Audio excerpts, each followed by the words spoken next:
లాల్ దర్వాజా బోనాల సందర్భంగా ఘటాల ఊరేగింపు మరికాసేపట్లో చార్మినార్ చేరుకోనుంది. ఘటాల ఊరేగింపులో పాల్గొనేందుకు పెద్ద సంఖ్యలో భక్తులు పాతబస్తీ చేరుకుంటున్నారు. మరిన్ని వివరాలు మా ప్రతినిధి రాధాకృష్ణ అందిస్తారు.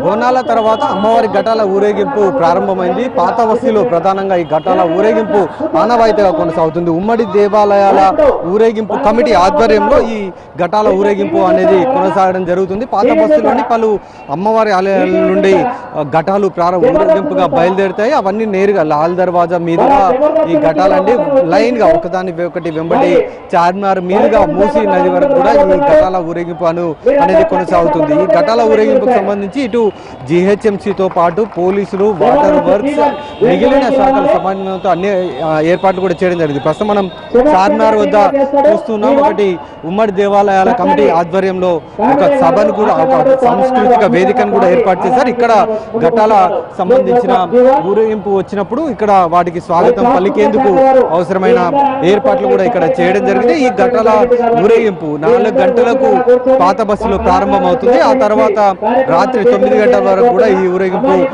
చార్మినార్ మీదుగా కొనసాగుతుంది. ఇక ఎలాంటి అవాంఛనీయ సంఘటనలు జరగకుండా కూడా పోలీసులు కట్టుదిట్టమైన ఏర్పాట్లు కూడా చేయడం జరిగింది. ఎందుకంటే పాత బస్సులో ఐసీసీ సంబంధించిన సానుభూతి పరులు లభించడము, బోనాలు, తర్వాత వినాయక చవితి టార్గెట్ గా పెట్టుకున్నారన్న సమాచారం నేపథ్యంలో ప్రధానంగా చాలా కట్టుదిట్టమైన భద్రతను కూడా ఏర్పాటు చేశారు. సుమారు 3000 మంది పోలీసులను ఈసారి బందోబస్తులో ఏర్పాటు కూడా చేయడం జరిగింది. వివిధ ప్రాంతాల నుండి, ఒక పాత బస్తీ నుండే కాదు, ఈ ఘటాల ఊరేగింపు చూడడానికి నగరంలోని అనేక ప్రాంతాల నుండి కూడా ఇక్కడికి వచ్చి ఘటాల ఊరేగింపు అనేది తిలకించడం జరుగుతుంది. ప్రస్తుతం మనం చూస్తున్నాం కూడా చార్మినార్ ఎదురుగా ఇతర ప్రాంతాల నుండి వచ్చిన పర్యాటకులు కావచ్చు, లేకపోతే నగరం నుండి కేవలం ఘటాల ఊరేగింపు తిలకించడానికి వచ్చే వాళ్ళు కావచ్చు, వీళ్ళందరూ కూడా ప్రస్తుతం చార్మినార్ వద్ద ఉన్నారు. మొత్తం ఈ రోజు జరిగే ఈ ఘటాల ఊరేగింపుకు సంబంధించి మొత్తం 3000 మంది పోలీసులను ఏర్పాటు చేస్తారు. ఇందులో 5 డీసీపీలు ఆధ్వర్యంలో ఈ బందోబస్తు కొనసాగుతుంది. వీరితో పాటుగా 21 మంది డిఎస్పీలు ఉంటారు. అలాగే 67 మంది ఇన్స్పెక్టర్లు, 110 మంది సబ్ ఇన్స్పెక్టర్లు, 2 ఆర్ఏఎఫ్కు సంబంధించిన బెటాలియన్ అంటే ప్లాటూన్ల బలగాలను కూడా సిద్ధం చేసి ఉంచారు.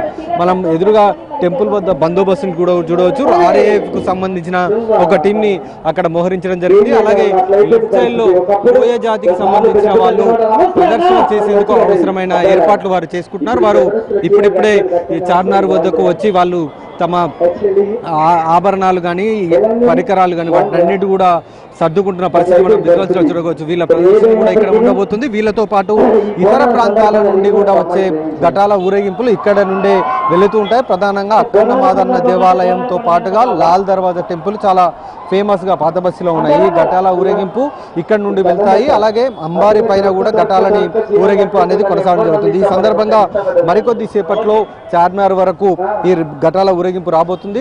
రాత్రి 9 గంటల వరకు కూడా ఈ ఊరేగింపు కొనసాగుతుంది. మూసీ నదిలో ఉన్న అమ్మవారి విగ్రహం, అమ్మవారి గుడి వరకు వెళ్ళి అక్కడ నుండి తిరిగి తమ ఆలయాలకు వెళ్తాయి ఘటాలు. దీనికి సంబంధించి ఇటు పోలీసులు, జిహెచ్ఎంసీతో పాటు ఆలయాల కమిటీలతో ఇప్పటికే మాట్లాడారు. మరొక కొద్దిసేపట్లో చార్మినార్ వరకు కూడా ఈ ర్యాలీ చేరుకునే అవకాశం ఉంది.